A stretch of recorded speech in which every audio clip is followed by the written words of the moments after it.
الحمد لله وكفى وسلام على عباده الذين اصطفى أما بعد فأعوذ بالله من الشيطان الرجيم بسم الله الرحمن الرحيم إنما يخشى الله من عباده العلماء وقال النبي صلى الله عليه وسلم من سلك طريقا يلتمس فيه علما سهل الله له به طريقا إلى الجنة او كما قال علیہ الصلوۃ والسلام۔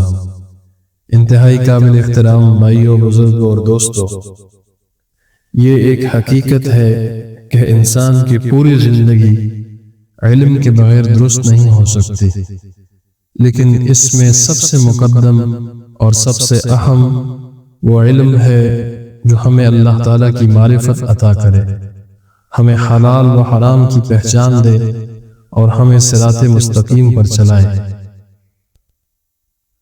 نبی کریم صلی اللہ علیہ وآلہ وسلم نے علم کی عظمت کو مختلف انداز میں بیان فرمایا ہے۔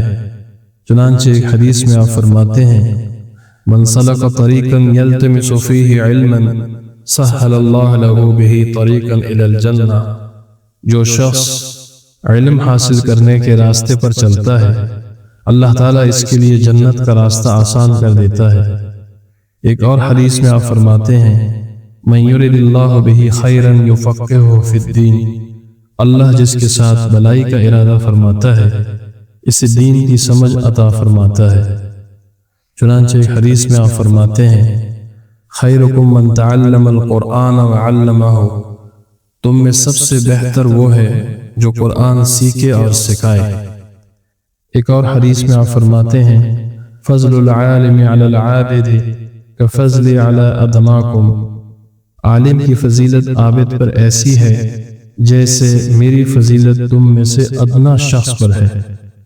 چنانچہ اسی حدیث میں آپ آگے فرماتے ہیں ان اللہ وملائکتہ واہل السماوات والارض حتی النملة فی جوہرہا وحتی الحوت لیصلون علی معلم الناس الخیر، بے شک اللہ، اس کے فرشتے، آسمان اور زمین والے، یہاں تک کہ چونٹی اپنے بل میں اور مچھلی بھی لوگوں کو خیر سکھانے والے کے لیے دعا کرتے ہیں۔ تو میرے عزیزو، علم کے احادیث کے اندر بہت سے فضائل وارد ہیں، لیکن اصل علم وہ ہے جو انسان کے اندر خشیت پیدا کرے۔ چنانچہ اللہ تبارک و تعالیٰ قرآن میں فرماتے ہیں انما یخشی اللہ من عبادہ العلماء، بے شک اللہ سے اس کے بندوں میں سے وہی ڈرتے ہیں جو علم والے ہیں۔ تو اس آیت میں اللہ تعالیٰ نے واضح فرما دیا کہ حقیقی علم وہ ہے جو انسان کے دل میں اللہ کا خوف پیدا کرے۔ اگر علم کے باوجود دل میں خشیت نہیں تو وہ علم اپنے مقصد کو پورا نہیں کر رہا۔ لیکن اس کا مقصد یہ بھی نہیں ہے کہ اگر ہمارے اندر خشیت نہیں پیدا ہو رہی تو ہم علم دین حاصل کرنا ہی چھوڑ دیں، اس لیے کہ علم دین حاصل کرنا یہ کوئی اختیاری چیز نہیں بلکہ ہر مسلمان مرد و عورت کی ذمہ داری ہے۔ چنانچہ آپ حدیث میں فرماتے ہیں طلب العلم فریضۃ علی کل مسلم، علم حاصل کرنا ہر مسلمان پر فرض ہے۔ اور یہاں یہ بات سمجھنا بھی انتہائی ضروری ہے کہ ہر شخص پر اتنا علم فرض ہے جس سے وہ اپنے دین کے بنیادی احکام کو سمجھ سکے۔ نماز، روزہ، حلال و حرام معاملات، یہ سب علم کے بغیر درست نہیں ہو سکتے، اس لیے کہ اسلام میں علم اور عمل دونوں لازم و ملزوم ہیں۔ چنانچہ اللہ تبارک و تعالی نے سورہ عصر میں ایمان کے ساتھ عمل کو ذکر کیا گیا، اور عمل کی درستگی علم کے بغیر ممکن نہیں۔ تو میرے عزیزو، جس طرح ہم سب جانتے ہیں کہ اصل زندگی آخرت کی زندگی ہے، اور آخرت کے لیے سب سے پہلے ایمان چاہیے، اور ایمان کے تقاضے پورا کرنے کے لیے علم چاہیے، اور علم حاصل کیا جاتا ہے علماء کرام سے، اس لیے کہ علماء کرام دین کے وارث ہیں۔ نبی کریم صلی اللہ علیہ وآلہ وسلم کا ارشاد ہے، آپ فرماتے ہیں ان العلماء ورثۃ الانبیاء، بے شک علماء انبیاء کے وارث ہیں۔ یہ بہت بڑا مقام ہے کہ علماء کو انبیاء علیہ السلام کا وارث قرار دیا گیا۔ اس کا مطلب یہ ہے کہ جیسے انبیاء لوگوں کو اللہ کی طرف بلاتے تھے، ویسے ہی علماء بھی لوگوں کی رہنمائی کرتے ہیں۔ تو میرے عزیزو، جس طرح ہم سب جانتے ہیں کہ آخرت یہ دار الجزا ہے اور دنیا دار الحقوق ہے، اور علم حقوق کی معرفت کے لیے ہے، لیکن اس کے ساتھ یہ بات اچھی طرح سمجھ لینی چاہیے کہ علم دین کو خود سے سمجھ لینا آسان نہیں ہے۔ اللہ تبارک و تعالیٰ قرآن میں فرماتے ہیں فَاسْأَلُوا أَهْلَ الذِّكْرِ إِن كُنتُمْ لَا تَعْلَمُونَ، اگر تم نہیں جانتے تو اہل علم سے پوچھ لو۔ تو یہ آیت صاف بتا رہی ہے کہ جب ہمیں علم نہ ہو تو ہمیں علماء کی طرف رجوع کرنا چاہیے۔ یہی دین کا طریقہ ہے، اس لیے کہ دینی علوم یہ دنیا کے فنون کی طرح نہیں ہے۔ جس طرح ڈاکٹر، وکیل اور تاجر، ان سب کی باتیں تجربے کی ہوتی ہیں، لیکن نبی کی بات وحی الہی ہوتی ہے، وہ پکی اور یقینی بات ہوتی ہے، اور وہ علم حقوق کا علم ہے۔ اگر حقوق ادا نہیں ہوں گے تو دنیا فساد کی جگہ بنے گی اور زندگیاں تنگ ہو جائیں گی۔ تو میرے عزیزو، علم حاصل کرنے کا اصل مقصد وہ صرف معلومات جمع کرنا نہیں ہے، بلکہ اصل مقصد یہ ہے کہ اللہ کی پہچان حاصل ہو، دل میں خشیت پیدا ہو، اعمال درست ہو۔ چنانچہ نبی کریم صلی اللہ علیہ وآلہ وسلم کی ایک دعا ہے، اللہم انی اسألک علما نافعا، اے اللہ میں تجھ سے نفع دینے والا علم مانگتا ہوں۔ تو میرے دوستو، یہ دعا ہمیں کثرت سے مانگنی چاہیے، کیونکہ ہر علم فائدہ مند نہیں ہوتا، بلکہ وہی علم اصل ہے جو انسان کو فائدہ دے اور اس کے عمل کو درست کرے۔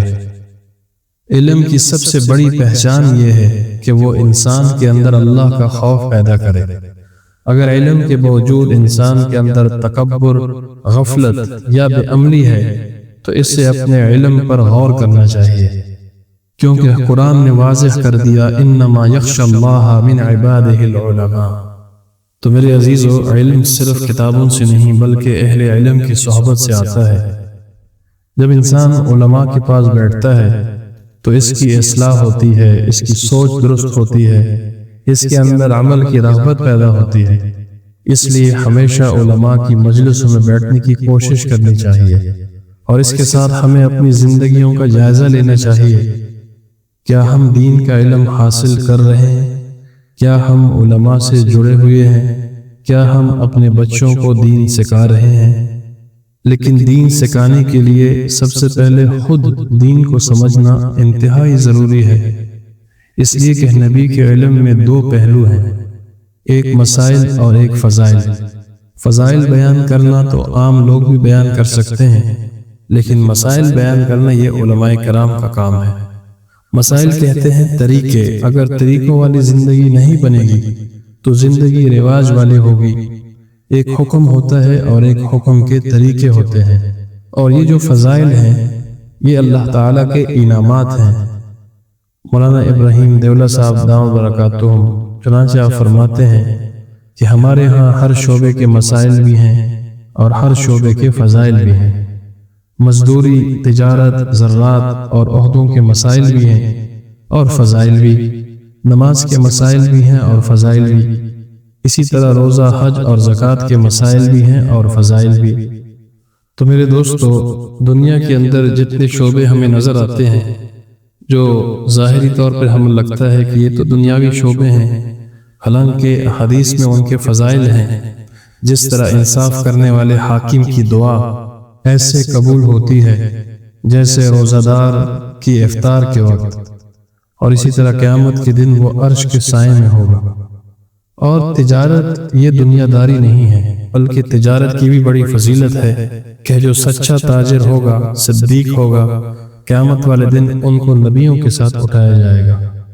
اسی طرح جو زمیندار کھیتی باڑی کرے، زمین میں ہل چلائے اور اس فصل میں سے جتنے پرندے بھی کھائیں گے تو اس زمیندار کو صدقے کا ثواب ملے گا۔ تو بظاہر تو یہ نظر آتا ہے کہ یہ سارے دنیاوی کام ہیں، لیکن ان پہ اللہ تبارک و تعالی اجر دیتے ہیں، اس لیے کہ مسلمان کا کوئی بھی کام دنیا نہیں ہے بلکہ دین ہے، لیکن شرط یہ ہے کہ مسلمان اللہ کے حکم کا پابند بن کر چلے۔ تو اس لیے میرے دوستو، دین صرف عبادات تک محدود نہیں ہے، بلکہ زندگی کے ہر شعبے میں دین کی رہنمائی ہے۔ اور یہ رہنمائی ہمیں علم کے ذریعے ملتی ہے۔ ہمیں خود بھی علم حاصل کرنا ہے، اور ہماری سب سے بڑی ذمہ داری ہماری اولاد ہے۔ اگر ہم نے انہیں دین کا علم نہیں دیا تو ہم نے ان کے ساتھ انصاف نہیں کیا۔ اس لیے ضروری ہے کہ ہم اپنی اولاد کو دین سے جوڑیں، انہیں قرآن سکھائیں اور علماء سے جوڑیں۔ تو اس کے لیے سب سے جو پہلی چیز ہے وہ تو یہ ہے کہ ہمارے اندر طلب ہو۔ جب علم حاصل کرنے کی طلب اندر آئے گی تبھی ہم جا کے علماء کے پاس جا کے مسائل پوچھیں گے، تبھی ہم دینی مجالس میں بیٹھیں گے، تبھی ہم علماء سے مستفید ہوں گے۔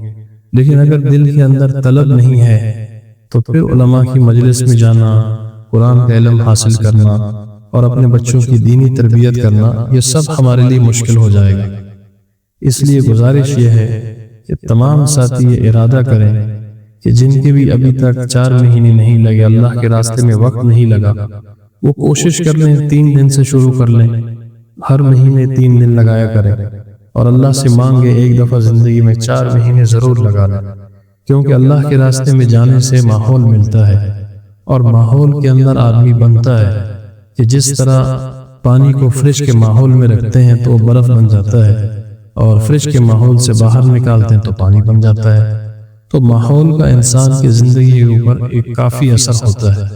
تو اس لیے کوشش کریں کہ خود اللہ کے راستے میں وقت لگائیں، اور جو بچے آپ کے جن کی عمر 18 سال سے اوپر ہے، کوشش کریں ان کو بھی اپنے ساتھ لے جائیں اور اپنے بچوں کو دینی ماحول دیں، دینی تعلیم دلوائیں۔ اور جب اللہ کے راستے میں وقت لگائیں گے، آپ علم کے فضائل بار بار سنیں گے، اللہ والوں کی صحبت میں بیٹھیں گے، اور خود یہ بول اپنی زبان سے بار بار بولیں گے، تو انشاءاللہ آپ خود دیکھیں کہ 4 مہینے کے اندر آپ کی زندگی کے اندر ایک تبدیلی آئے گی۔ اور جب آپ واپس آ جائیں مقام پہ تو اپنے مسجد کے قاری صاحب سے اپنا قرآن ٹھیک کرا لیں۔ اپنے بچوں کو اگر اللہ نے بچے دیے ہیں 3 4 5 تو کسی ایک بیٹے کو کم از کم عالم بنا لیں، کسی ایک بیٹے کو کم از کم حافظ بنا لیں۔ آپ حافظ بنائیں گے تو حدیث کے مطابق قیامت والے دن والدین کو تاج پہنایا جائے گا جس کی روشنی سورج سے بھی زیادہ ہوگی۔ اب آپ خود سوچ لیں۔ تو اسی لیے کوشش کریں کہ اپنے بچوں کو دینی علوم دیں۔ دنیاوی علوم تو ہم دے رہے ہیں، لیکن دینی علوم یہ اصل ہیں، اس لیے کہ اس سے دنیا بھی بنتی ہے اور آخرت بھی بنتی ہے۔ تو دنیاوی علوم کی علماء نفی نہیں کرتے کہ آپ نہ سکھائیں، مگر اپنے بچے کو آپ نے ڈاکٹر تو بنا دیا، انجینئر تو بنا دیا، پروفیسر تو بن گئے، فوج پولیس میں تو وہ چلے گئے، تو یہ اس پہ تو ممانعت علماء نہیں کرتے۔ تو ضروری ہے دنیا کے اندر جتنی بھی شعبے ہیں ہر شعبے میں جانا چاہیے، لیکن اگر آپ کے بچے دیندار نہیں ہیں تو نہ یہ آپ کے بچے دنیا میں آپ کے کام آئیں گے نہ آخرت میں کام آئیں گے۔ ہو سکتا ہے دنیا میں تھوڑی بہت آپ کی مدد کر لیں، کچھ پیسے آپ کو دے دیں، کچھ آپ کو ہدیہ دے دیں، کچھ آپ کو گفٹ کریں، لیکن آخرت میں بھی ہماری اولاد ہمارے کام آئے۔ جب ہم دنیا سے جائیں تو ہماری اولاد ہمارے لیے ایصال ثواب کرے۔ تو اس لیے کوشش کر لیں کہ اپنی اولاد کو نیک بنانے کی کوشش کریں، علماء کی صحبت میں بھیجیں، اللہ کے راستے میں بھیجیں، تاکہ اولاد نیک ہوگی تو انشاءاللہ مرنے کے بعد ماں باپ کے لیے یہ اولاد دعائیں کریں گی، اور یہ اولاد ماں باپ کے لیے صدقہ جاریہ ہوں گی۔